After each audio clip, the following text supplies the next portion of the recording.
What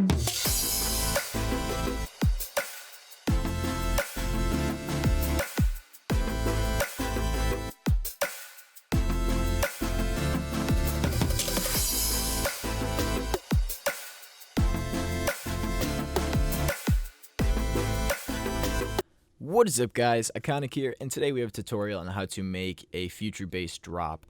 Now, the things I'm going to cover in this video are kind of going to be chord progressions, arrangement, and sound design. So without further ado, let's get into it.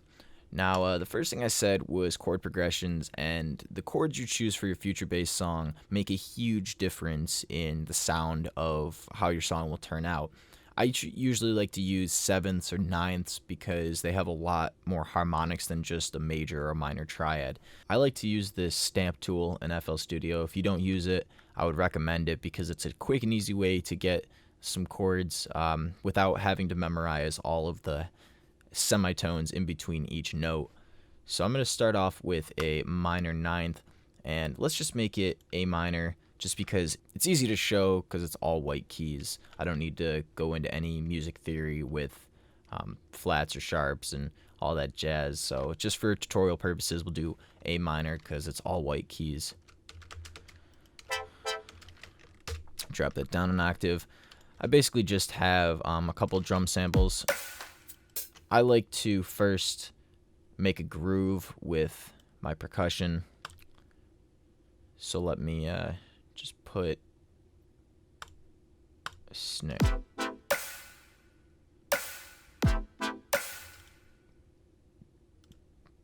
So for me, when I make a groove first, I'm not trying to make super complex percussion, but I'm just trying to make a very basic drum beat so it helps me kind of choose the rhythmic values of my chords.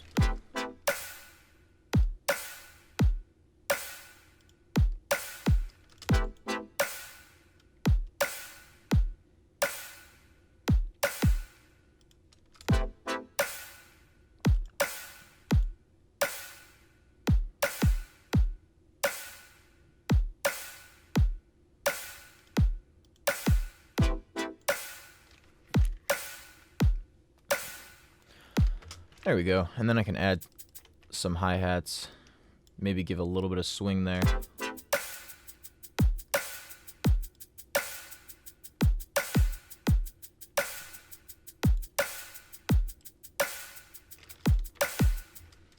And then add a little bit accent hi-hat.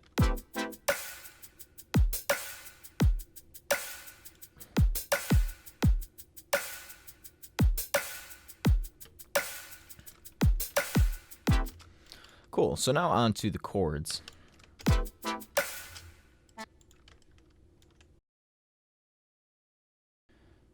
So I'm not completely satisfied with that rhythm, but I'll just get my chords for now and then play around with how I want them to transition.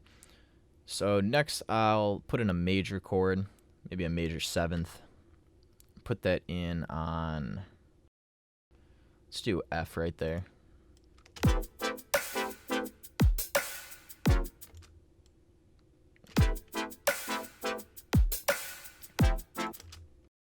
Then we can go one lower, maybe do another minor ninth.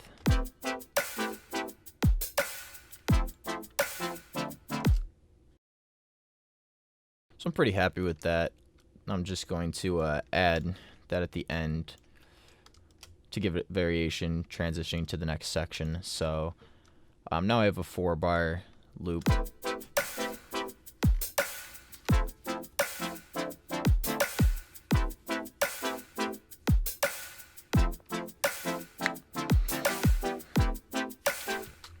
So that sounds pretty good.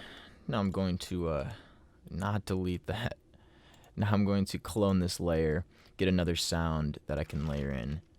Select this cell, Control C and Control V. Mute the first one, so now we can focus on a different sound.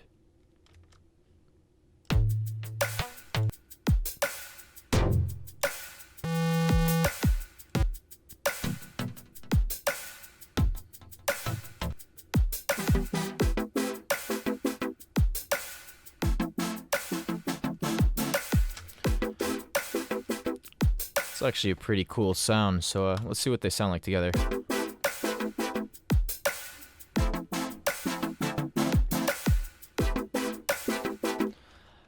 Not gonna lie, I actually really like that, so I'm gonna throw them both into the mixer here and kind of mix them a little bit.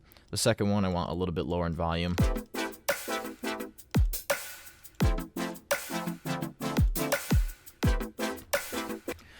So now I'm gonna do the same thing. I'm gonna clone this. I want a little bit of a brighter chord, something that's a little bit stronger and a little bit bigger. So I'll clone that, mute those two.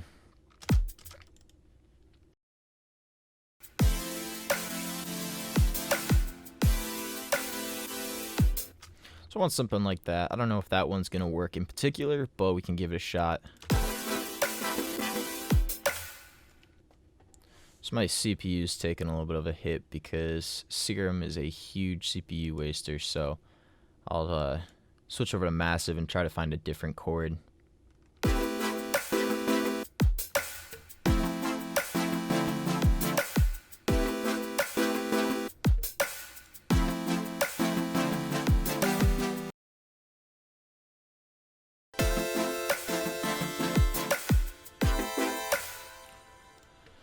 So I kind of like that. I don't like how it trails on too long, and I don't like that it's really, really present. So I'm going to give it a little bit of sidechain. Pretty much it's going to be like a texture layer. Now I'm going to take away the very long delay.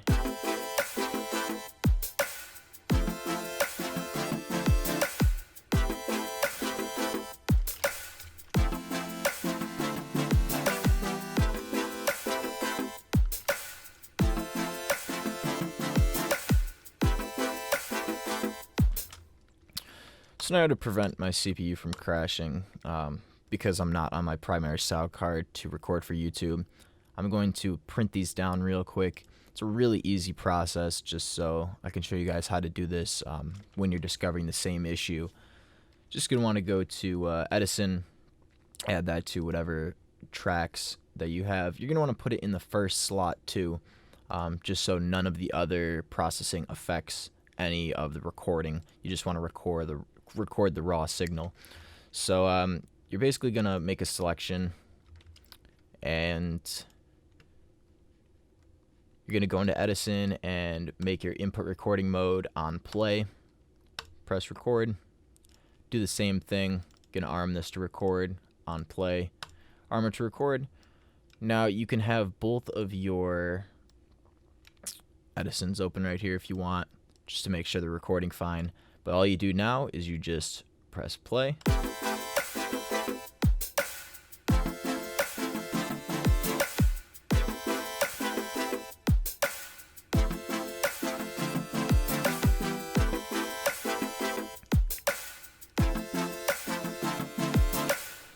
Okay, so now that it was on play, you can see it recorded the exact length. So you just double click on the second song jump, press delete. Same thing over here. And now you have a 4-bar selection that is the perfect length. So now all you have to do is grab those, drag it in there, go to your other one. Same process. So now we can go in here and mute these two.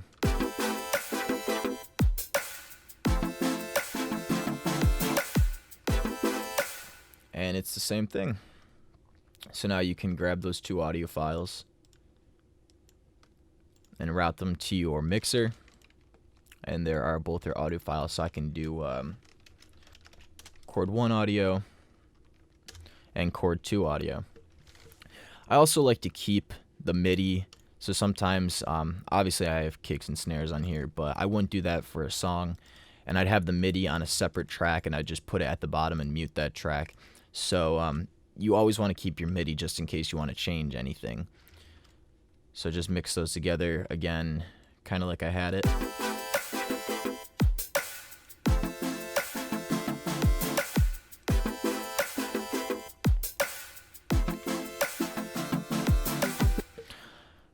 Alright, so now for the bass. I'm gonna grab one of these serum channels that I had for one of the chords, and there's this bass that I downloaded from Splice that I really like, and it's a kind of a flume type bass. I believe that's what they called it, flume Reese. Yeah, it's a Reese bass that's very warm and kind of sounds a little bit analog, and I love these basses for future bass because they're very full, and like I said, they're warm and they just sound. It's pretty much a saw bass. As you can see, there's a sawtooth, slightly rounded, and it just has a low pass on it, so cuts off a lot of the higher harmonics. Let's get out of that, and now we can put in the bass.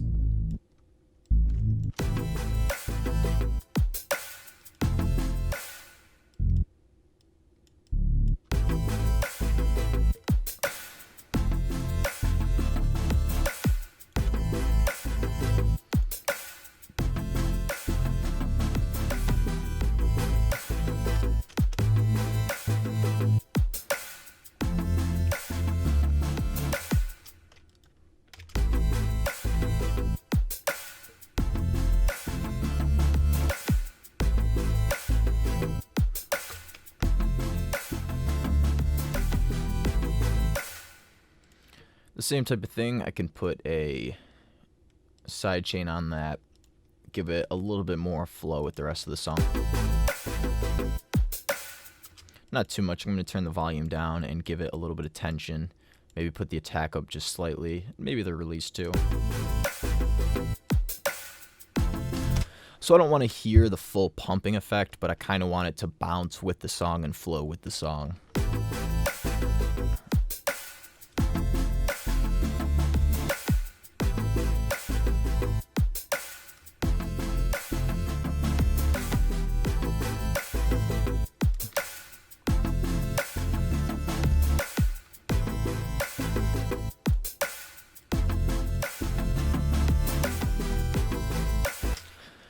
Alright, so now that we have the chords done, another thing that Future Bass has is, actually let me add one more thing before I put in a lead. This is a little trick that I don't even remember where I learned it, but I saw it somewhere and it gave me the idea to try it, and I've loved doing it ever since. It's basically putting an organ layer in. I think that would be a good one. Yeah, let's try it. It's basically using an organ as another layer in your Future Bass songs. And at first, I was kind of hesitant. I didn't think it was that great of an idea, but then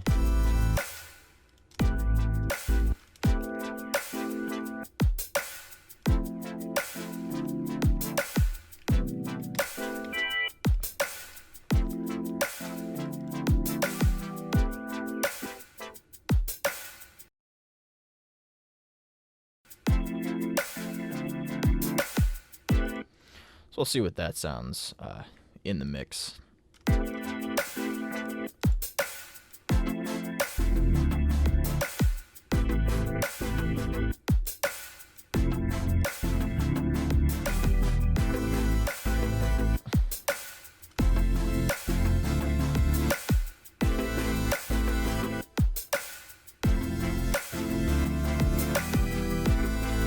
Yeah, I like that. It really has kind of a warm feel to it, and I really like that it fills out a lot of the empty spaces in there.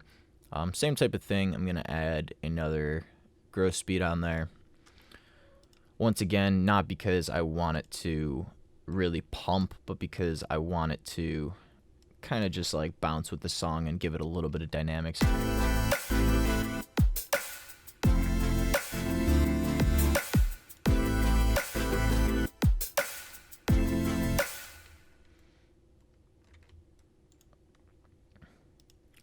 I just put that on the wrong channel. Save preset as. There we go.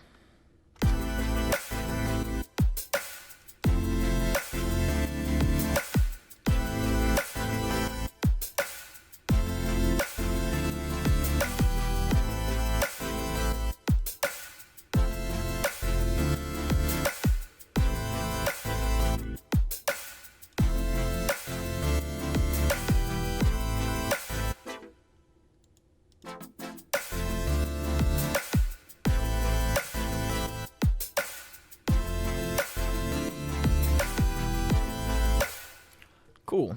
I like the vibe that that's given off. Guess I lost this other...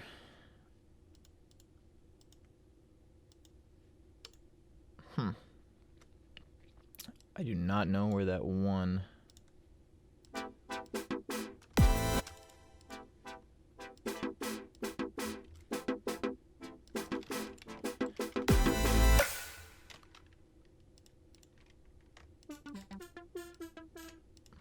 So get rid of that just so I don't make that mistake again.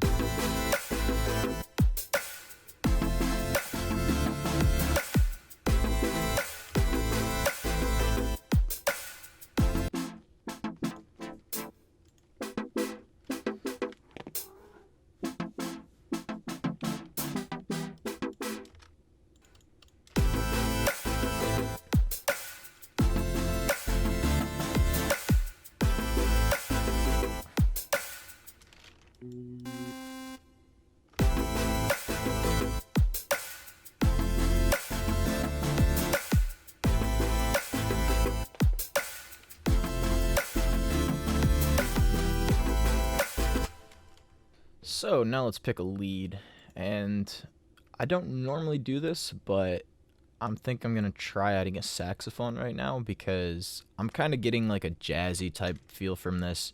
So I'm gonna see what a sax might sound. There we go. I don't know how good it's gonna sound, but let's give it a shot. I don't know.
Not sure how I feel about that. Doesn't sound bad, but not sure if that's what I was going for. Maybe we could try something else.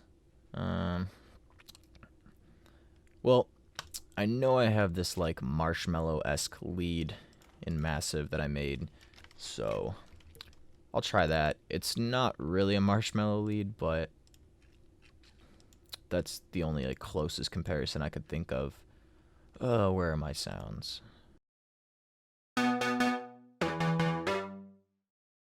So I guess we could try that.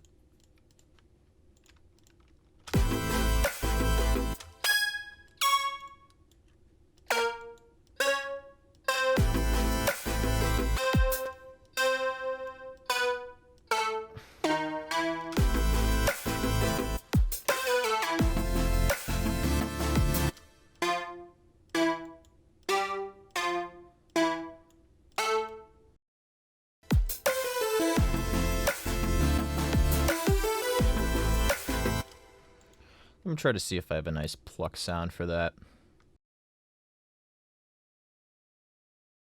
Not really sure if I like that either. Find one more thing to try.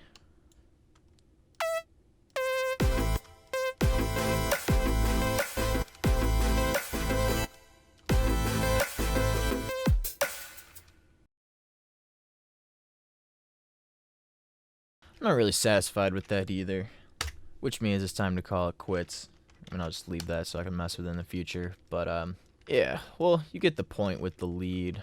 So now let's just do like a quick build up into the drop. Alright, so I'll just take that quick drum build up. Actually, what I can do now is Let me copy all these drums onto a new channel. Just call this drums. Paste all those on there. So now I have a new channel with all my drums. So that means I can go onto here and delete all my drums from this channel. There and there. Cool. So let's see. I'm gonna do that the same with the bass too.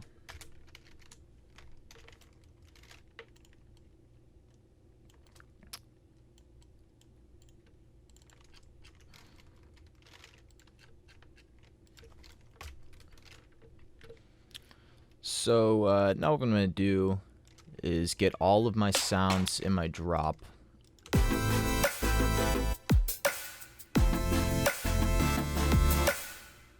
It's basically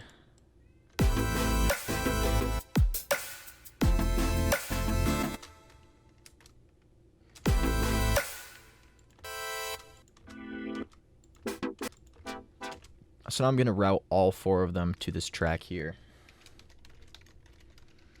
Call this drop chords, and I'm gonna route everyone here and deroute it from the master. And if you watch my videos before, you've seen me do this. It's basically just creating a bus for all of your leads or your drop leads. Put those there. So now if I mute this channel, or none of them are coming through, even though these 3 are still on.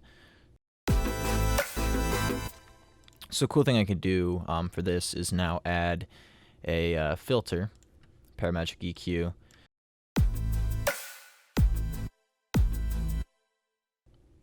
And I can create an automation clip with the volume and with the filter and make a nice little build up here.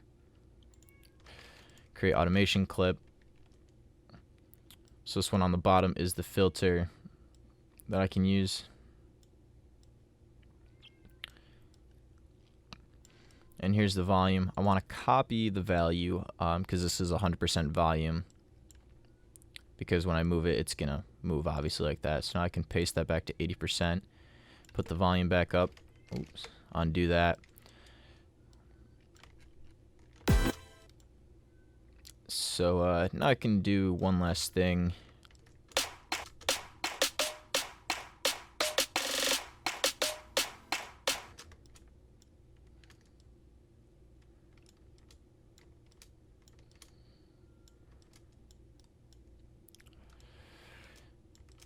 And kind of just do like a doubling effect. And I'm going to cut the last chunk of this drop, or the buildup off.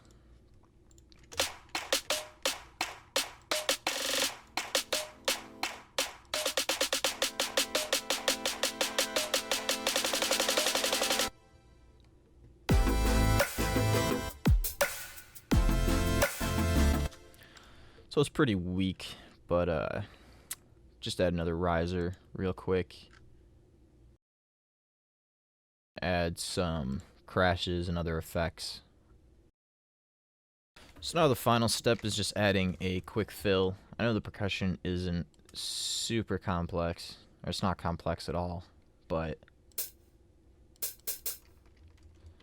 usually in future bass in the background you'd want to add a lot of percussion to kind of give it some accents. Maybe I can do that real quick. So I'm just gonna go to just a random folder, and let's get some toms, percussion toms.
So you can see you can add some kind of crazy stuff. This kind of sounds like a glass breaking or some like metal hitting together.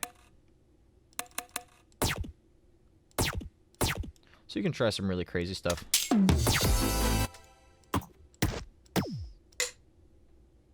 I kind of like adding snares.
Yeah, maybe I'll add some percussion now, just to kind of fill it out and complete it.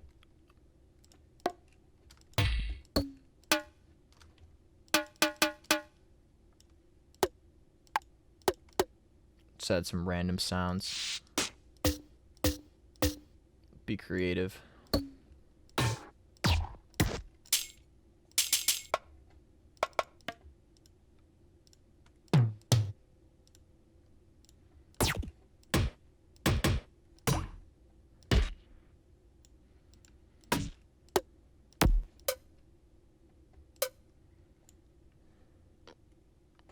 So you can, let's see.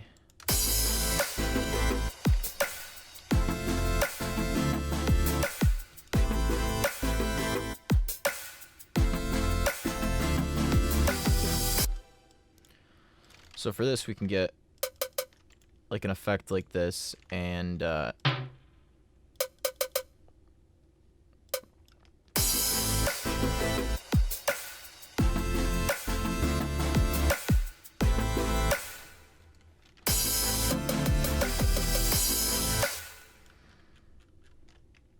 put it on 30-second notes.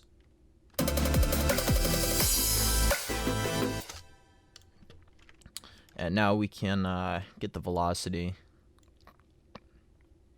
and ramp it up there.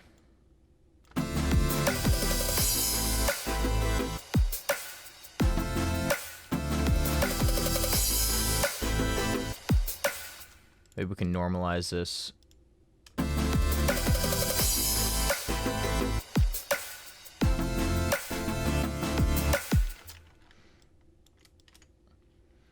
Maybe you can use like 2 of the elements of your fill to kind of make it like a half fill.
Well, there we are. I know it's not the most complete project, but you know, for half an hour or however long I spent on it, it's not too bad. But I hope this helped you get a basis on future bass. If you want me to do a little bit more advanced tutorial or like a different style of future bass, because I know there's, you know, hundreds of styles of future bass, and this is kind of like pinholing it to just a couple that are combined into this project. But like I said, I hope this helped. If you have any questions, put them down in the comments below, and I'll try my best to answer them. Suggest any future tutorials in the comments, and I'll add them to my list, and I'll eventually get to them. But as always, this has been an Iconic production. Thanks for watching.